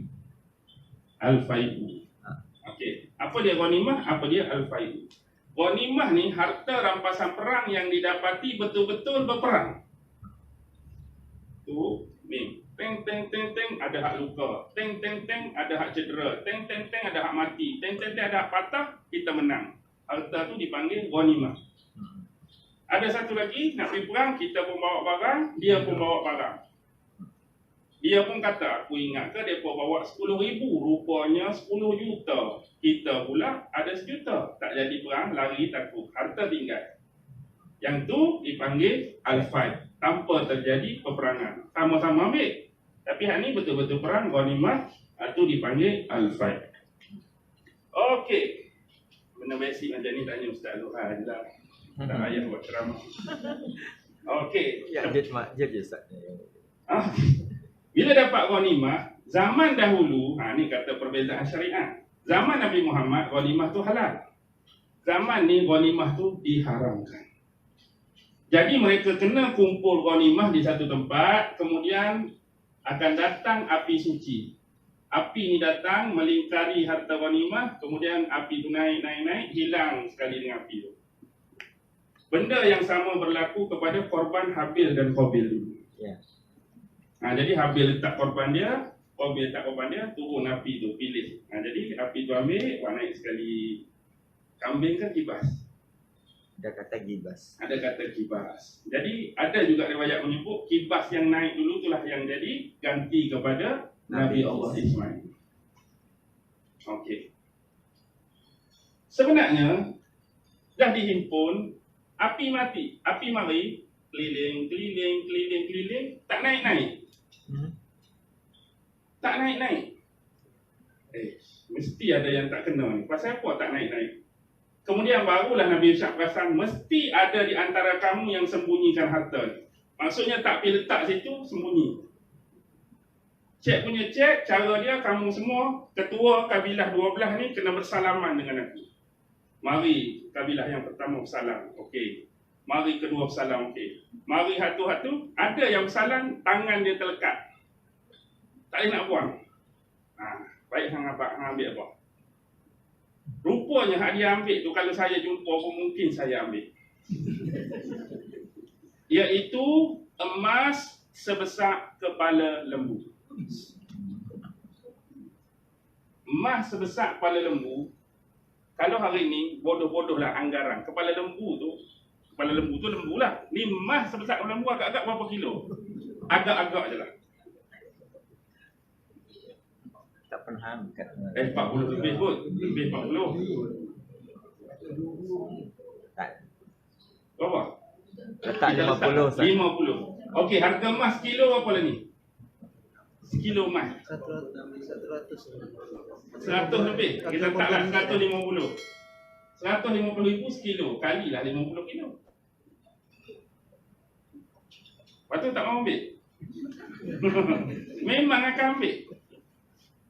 Mana adalah benda-benda lain. Dalam ni, kalau nak cari satu buku karangan Syekh Sulaiman Ashqar. Syekh Sulaiman Ashqar ni seorang ulama salaf daripada Jordan. Dia banyak cerita kisah-kisah dalam Quran yang special, yang saya suka pasal dia datangkan pelbagai versi. Contoh bila cerita kisah Nabi Ishaq, dia datangkan hak versi Islam, datangkan versi Bible, datangkan versi Taurat. Jadi kita boleh tengok hak disembunyikan, hak ni kata kepala lembu, hak ni kata barang-barang lain. Jadi itu berbeza. Okey. Baik.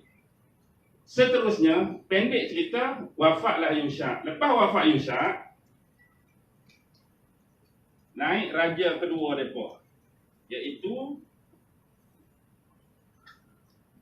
Khalid bin Yafuna. Ni meninggal, naik Hizkil bin Buza. Okey. Lepas yang ketiga ni lah baru wujud pemerintahan 12 hakim. Tak ada raja lah. Maksudnya mereka melantik seorang daripada keluarga Bani Israel itu, lantik siapa yang ada otoriti untuk menjadi hakim bagi keluarga mereka. Maksudnya Robin seorang hakim, Syamun seorang hakim, Lewi seorang hakim, Yahuda seorang hakim, jadilah 12 hakim. Satu-satunya hakim yang wanita, nama dia Deborah. Lama dah kita tak jumpa nama macam ni kan. Dah. Nama Deborah. Artis. Dulu adalah artis, saya lupa lah Deborah apa. Tapi maksudnya lama dah tak jumpa artis sekarang yang nama Deborah. Okey, yang lain tu dah lelaki lah. Habis zaman ni, okey, zaman hujung-hujung ni lah datangnya orang Filistin yang diketuai oleh Jalut tadi. Jalut pun serang Bani Israel. Jadi mereka ni terkotang-kating, akhirnya tinggallah satu-satunya keturunan Lewi. Keturunan Lewi seorang perempuan. Lewi ni ialah keturunan yang melahirkan keluarga para Nabi dan Rasul. Musa, keturunan Lewi. Musa bin Imran, Imran bin Qohat, Qohat bin Azir, Azir bin Lewi. Memang Lewi. Harun lagilah Lewi, dah adik-beradik. Kalau satu lagi keturunan yang jadi Nabi tapi jadi raja dan pemimpin ialah keturunan Yahuza. Nabi Allah Daud, keturunan Yahuza. Nabi Allah Sulaiman, keturunan Yahuza. Hal lain tu biasa. Okey, ramai lagi. Bunyamin pun ada. Nabi Yunus pun ada, tapi bukan keturunan tadi. Jadi yang lahir seorang wanita ni ya. Orang memang jaga pure-pure dia ni. Sebab dia ni adalah wanita keturunan Lewi. Satu-satunya yang tertinggal. Dah perang banyak kali, jaluk punuk serang, ramai mati. Lalu wanita ni dikahwinkan juga dengan lelaki yang sepadan. Lelaki soleh. Jadi lahirlah anak Nabi Samuel.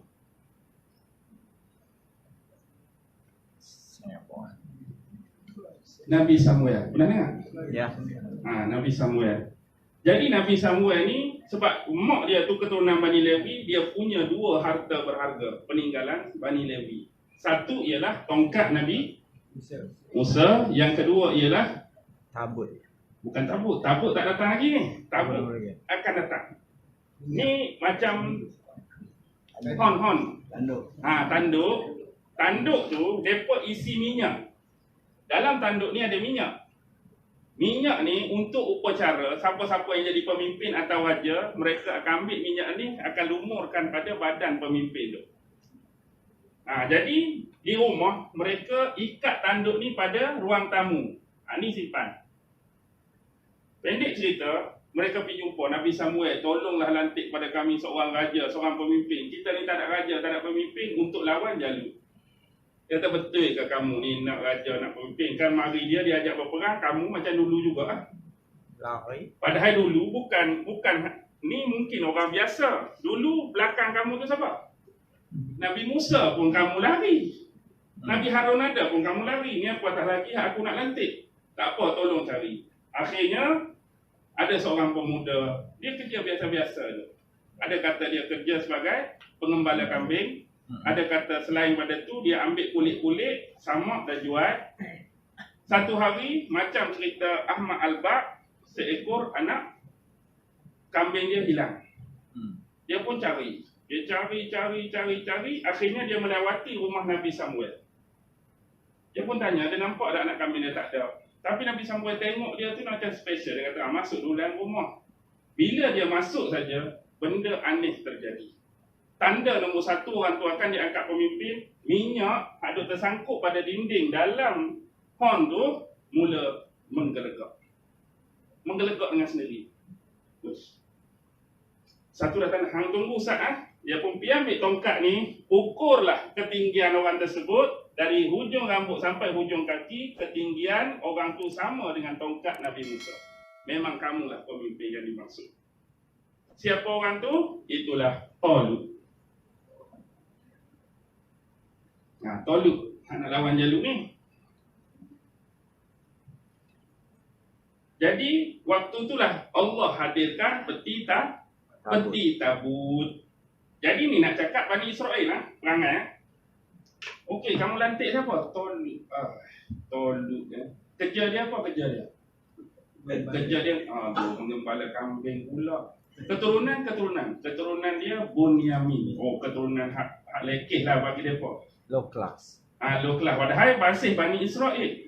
Dia nak apa? Macam kita nak lantik pemimpin hari ni lah. Dia ada apa? Syarikat ada 3. Nak jadi wakil rakyat kita, syarikat ada 3.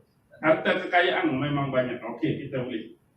Itulah kita pangkah pun. Lepas tu keturunan yang baik-baik. Tu masih keturunan mereka Bunyamin. Bayangkan kalau dia kata, Talut ni mana? Talut orang jalan Gelang, Singapura. Bukan pasar masuk. Kalau dia kata Singapura agak nak nanti lah. Buat Singapura, memang tak kenal. Tu hak mereka dah tu. Tapi kerana bukan Lewi, kerana bukan Yahuza, hak tinggi-tinggi punya kasta, maka mereka jet. Tapi dah janji, Allah datangkan tabut. Tabut ni lah yang bila mana mereka bawa ke mana-mana peperangan, confirm menang. Ya. Tapi akhirnya Allah tarik balik tabut tu. Dalam tabut tu lah dikatakan ada, apa dia? Tongkat Nabi Musa, sebahagian pakaian Nabi Harun dan benda-benda berharga. Lah ni mereka pun duk cari, duk mana peti tabut? Mereka duk cari. Duk mana agak-agak? Saya pun tak tahu. Peti tabut tu terkenal dengan sebutan The Ark of Covenant. Pernah dengar tak perkataan tu? Ya. Ark Apa tahun dan bila? of Covenant.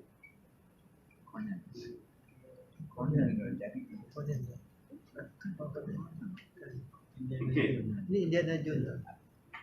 Indiana Jones. Ini lanjut. 6.32 dah start Mary. Okey, balik yang tadi yang Ya'juj Ma'juj, Okey. kesimpulan Ustaz. Saya macam ni. Saya ikut timing dan sekiranya lebih seminit tu $10 biasanya. Sorry, tak ada apa pun. Jadi saya takut banyak ratus dolar akan kehabisan ni. Kalau saya sambung, rugilah. Tidak saja je tuan-tuan Allah. Aduh. Okey, sebenarnya nombor 1 tu kita terus pi Nabi Daud. Okey, sekarang ni Sambung. nak bagi sambung, nak bagi ringkas Okey. Jeneral tentera Talut itulah Nabi Daud. Waktu tu umur dia 19 tahun. David. David. Gentleman. Oh, tahu David. Kalau Sulaiman, Solomon. Solomon. Kalau Ibrahim, Abraham. kalau Ishak, Ismail, Ismail. Ismail.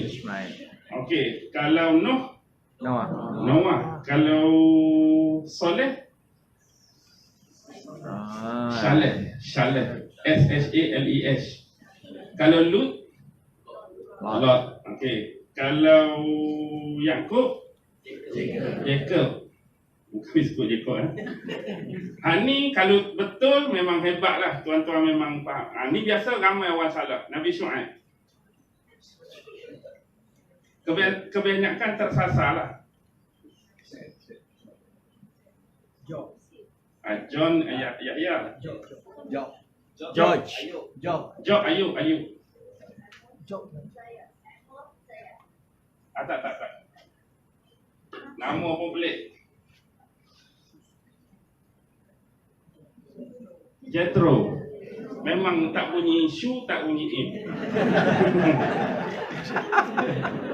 Nabi Jethro. Kalau dalam Quran ada sebut pasal Nabi Uzair kan? Wa qalatil yahudu Uzairun ibnullah. Kalau Nabi Uzair, bukan Ezekiel lain. Ezekiel Nabi Zulkifli. Uzair Ezra. Okey. Zaman Nabi Sulaiman okey. Selepas zaman Nabi Sulaiman telah perebutan takhta antara dua orang anak dia, Rohab'am dengan Yarba'am. Okey. Salah satu ni menguasai bahagian utara. Inilah disebut kerajaan Israel Utara. Atau dulu disebut Samaria. Yang selatan disebut Judah Selatan. Judah tu merujuk pada siapa? Judah. Bukan. Yahuda. Judah tu Yahuza. Yahuza tu lah. Dia asal Yahuda tu. Yahuza tu lah yang jadi Yahudi. Hak lain tak kena-mengena pun. Daripada sebelah lagi. Kita bentar akan sebut Yahudi. Bani Israel lain, Yahudi lain. Bani Israel meliputi ke-12 anak Nabi Yakub. Tapi bila pengistilahan penisbahan kepada Yahudi, dia pi kepada Yahuza. Tak ada kena-mengena dengan orang lain. Sebab tu yang betul-betul Nabi keturunan Yahudi siapa? Nak kata Nabi Musa Yahudi, Nabi Musa Lewi, bukan Yahuza. Yang betul-betul Yahudi, walaupun Nabi Daud Yahuza, tapi pengistilahan Yahudi masa Daud dah ada belum? Belum. Masa Sulaiman belum. Dia selepas kerajaan ni lah, bila ramainya orang datang ke kerajaan ni, lidah mereka tak boleh sebut huruf za. Asalnya Yahuza. Dia tak boleh sebut ni, dia boleh sebut huruf yang hampir dengan huruf ni. Jadi apa? Yahuda. Jadilah Yahudi. Asalnya ni. Yang betul-betul boleh kata keturunan Yahudi yang pure punya cuma 3 Nabi. Zakaria, Yahya, Isa. Yang tu kemudian. Tapi kita selalu sebut, selain daripada Nabi Muhammad adalah Nabi keturunan Yahudi. Kebanyakan. Okey, faham betul. Sebab 4 istilah ni ramai tak boleh beza. Nombor 1, apa dia? Yahudi. Nombor 2, Ibrani. Nombor 3, Israel. Yang keempat apa? Satu lagi. Lain-lain ni. Imroni ni kalau ikut standard biasa lebih merujuk pada apa? Bahasa kan? Sebenarnya Imroni ni salah satunya pergi ke sini. Falish bin Abil. Tu dia yang asal Abil. Abil itulah yang menuturkan bahasa sehingga bahasa yang dituturkan oleh Abil itu dikenali sebagai bahasa Ibrani. Satu pandangan. Pandangan yang kedua, Abbar. Apa dia Abbar? Ustaz lupa. Kita pergi Mekah. Kalau tak naik kat terbang, naik Abbar apa? Yalam apa? Tempat mikot. Oh, Abbar. Abbar. Oh, kapal. Titanic. Ferry besar, cruise Abbar. Bukan maksud dia cruise tu, kerana Nabi Ibrahim adalah manusia pertama yang menyeberangi sungai Furat. Jadi kerana dia orang pertama disebut sebagai Abbar. Bahasa yang digunakan adalah Ibrani. Satu lagi Abil ni maksud dia macam orang Gipsi. Bagaimana kehidupan orang Gipsi? Berpindah randang. Sebab dia daripada Babylon tu tak. Tiga sebab Ibrani. Yahudilah tadi Yahuza. Israel? Bani Israel tu. Zionis lain. Zionis lilah sebenarnya bagi saya adalah Ya'juj. Dan Ma'juj siapa? Amerika. Kalau nak kata Ya'juj ni lebih macam ni.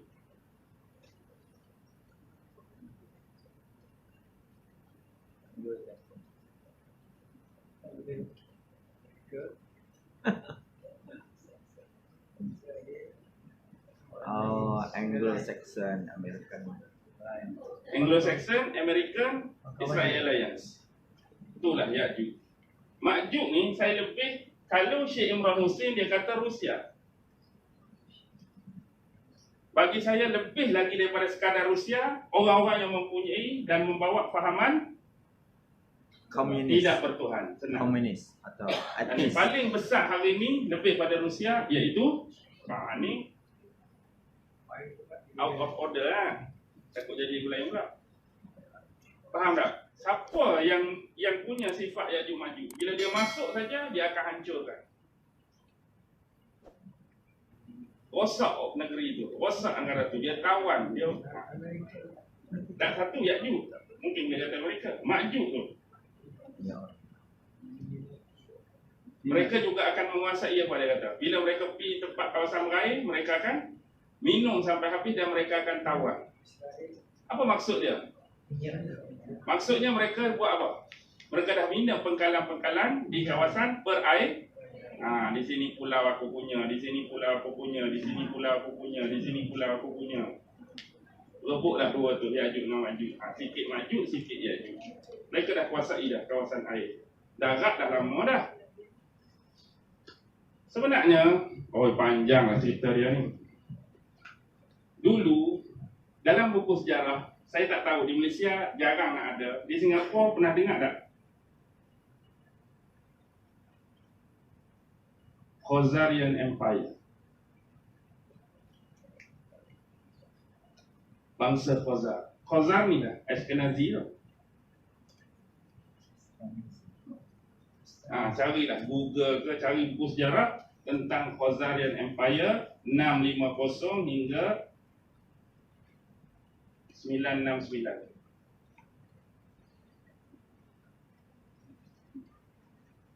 Khazar ni dia jadi macam buffer state, tahu tak?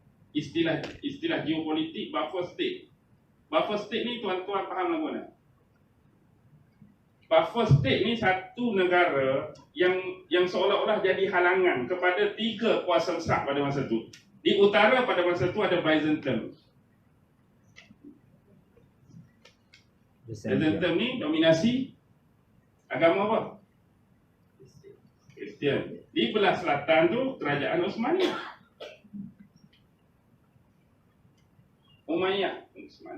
Umayyah. Di sebelah timur ada kerajaan Sasani. Ustaz Zulfar. Dulu sebelum dia Partia, Mongol. bukan Mongol, Parsi.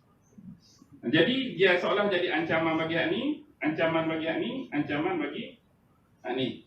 Panjang cerita dia ni. Panjang cerita dia. Ni asal Turk dulu. Maksud Turk tu dalam bahasa Arab Taroka bermaksud yang ditinggalkan. Yajuj Majuj ni adalah suku sakat bangsa Turk yang tertinggal di celah-celah gunung yang dibenteng tu lah. Turk tu maksudnya yang tertinggal di belakang. Mereka tertinggal. Mereka asalnya start 436 lagi asalnya. Mereka bergabung dengan geng bangsa-bangsa yang kita panggil Oghuri, bangsa Sagarus, bangsa Ogonos, bangsa Bulgar. Mereka bergabung dengan geng-geng.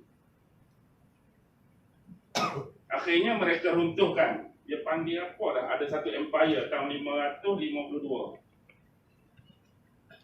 Roviran ke Rawuran. Mereka jatuhkan anak tu kerana mereka dirikan empire mereka sendiri yang dipanggil Turk. Inilah Turk yang pertama ni, Turki ataupun Gokuk.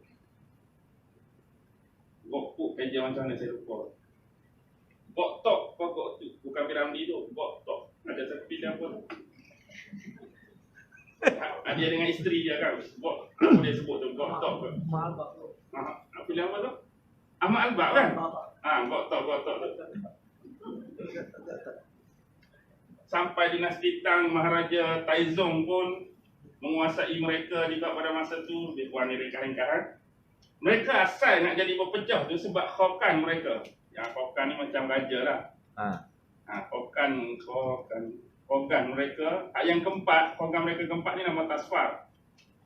Bila Tasfar meninggal, hak keturunan raja nak Khokan yang nama Aba. Hak keturunan majlis tertinggi nak nama Isbara. Ni dua-dua Khokan ni. Tasfar mati, hak keturunan raja nak Khokan nama Aba, hak majlis tertinggi nak Khokan nama Isbara. Jadi pecahlah kepada Turki Timur dengan Turki Barat. Bukan Turki hak adalah ni, Turki dulu. Panjang dia punya sejarah sampailah 650 tu baru dia jadi Khazarian Empire. Cuma mereka ni agama mereka Tengris. Satu agama yang tak pernah kenal sekarang. Dalam tu ada unsur animisme, ada monotisme, ada politisme dan ada jenis type black wish.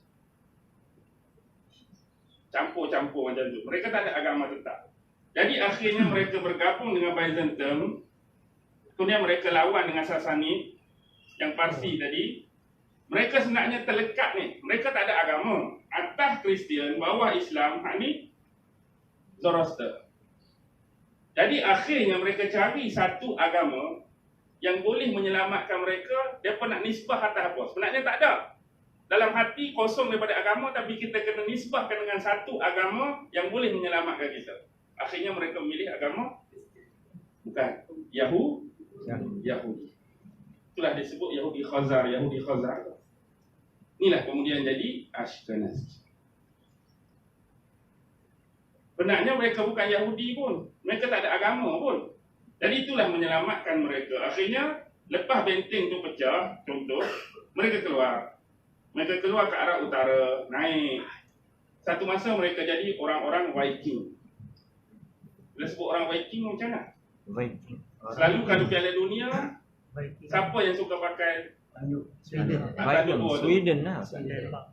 Sweden, Denmark, Scandinavia. Skandinavia punya tu lah. Finland ke? Finland masuk ke? Masuk. Termasuk ke? Sweden masuk. Finland, Sweden, Norway, Denmark. ada. Denmark. Mungkinlah Denmark kita kata empat. Dan ada satu kuliah tu saya tersilap sebut Luxembourg, dia pun ketawa. Luxembourg kat Malah tengah. memanglah tersilap sebut. Tapi saya malas nak perbetulkan.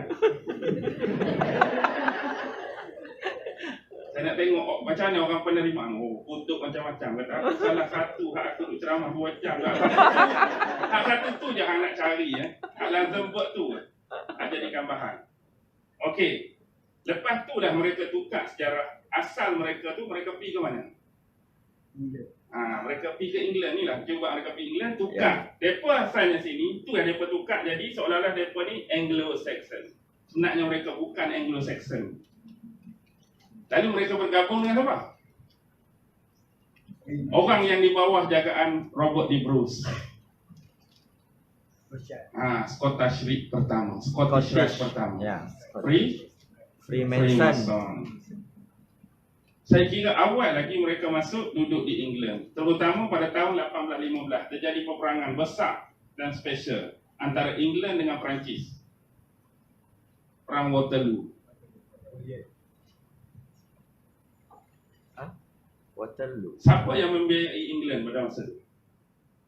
Nathan Mayer Rothschild. Rothschild biayai England lawan dengan Perancis yang dipimpin oleh Napoleon Bonaparte. Okey, siapa dia Rothschild? Rothschild itu Rothschild Nathan tu 1777 1835. Ni dia punya masa.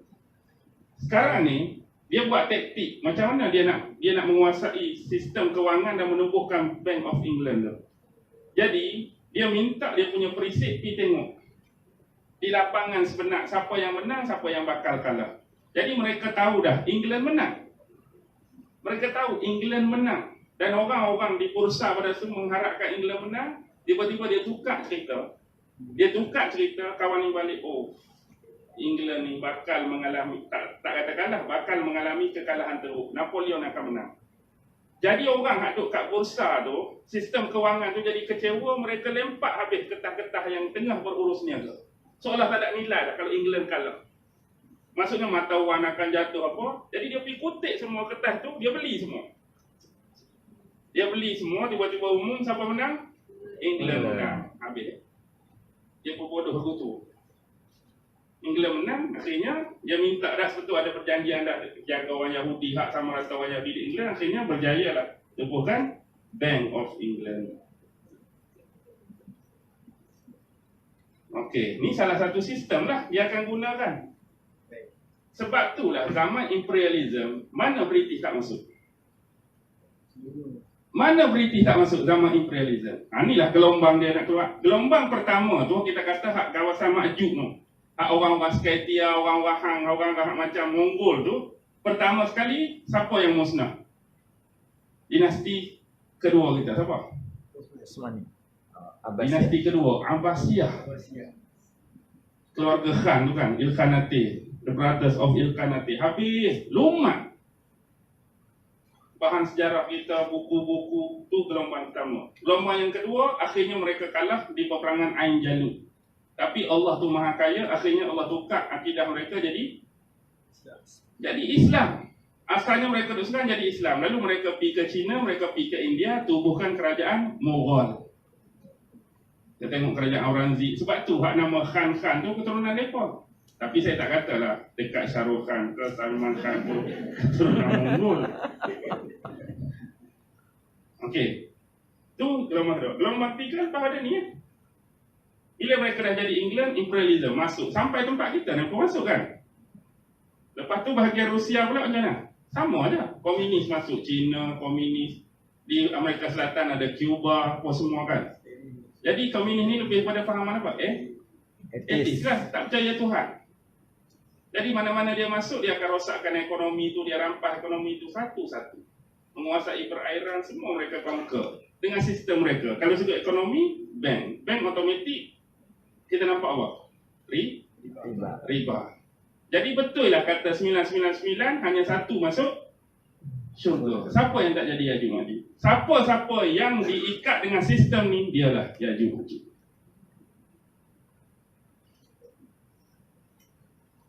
Maksudnya orang huluk riba pun, kita riba. Orang huluk seksi terangkat pohon pun, kita seksi terangkat pohon. Maksudnya semua sistem lah. Kita kata berapa F. Dulu kita ada 3F, lepas tu tambah 5F, lepas tu tambah 7F. Termasuklah apa? Fashion. Lagi apa? Food. Apa lagi? Fiction, freedom, free thinker, macam-macam sampai 7 tu. Jadi faham mereka tu? Dia sebenarnya tak akan memahami lagi. Itu saya ringkas tu. Kalau saya nak cerita hak bahagian start 436 sampailah Khazarian Empire tu, kurang-kurang kena 3 hari 3 malam. Bukan 3 hari, tuan-tuan kena mari sekali lagi lah. Yalah. Okey Ustaz. Semalam sambungan tu. Sambung kan buka video ni. Sambung tu bila? Malam depan kan. Malam Ustaz. Malam ada kuliah ni. Di Batu Uban, Masjid Batu Uban. Sambung pula. Lepas tu nak hantar Ustaz Ustaz Ki naik bas pula. Pasal apa hampa tak bagi tiket naik kat terbang? Ustaz musafir dah. Okey, sebab tu dah saya minta asalnya dengan Ustaz nak suruh hak ni dulu. Saya nak suruh bagi faham dulu ni. Selesai hak ni dia akan nampak lah. Jadi bila kita duduk tangkuk-tangkuk, jadi dia banyak tertinggal dah. Tambah masa kita pula sejam, jadi dia tak akan capai. Itu tu nampak dah tak? Nampak dah sikit-sikit? Sudah Ustaz. Okey, rumusan terakhir, walaupun inilah pandangan saya tentang Ya'juj Ma'juj, kembali pada asal tadi, kalau orang ada pandangan lain tentang Ya'juj Ma'juj, berlapang dada. Cuma inilah pilihan saya. Orang nak pilih hak mana-mana, terserah kepada mereka tanpa menghina pendapat dan pandangan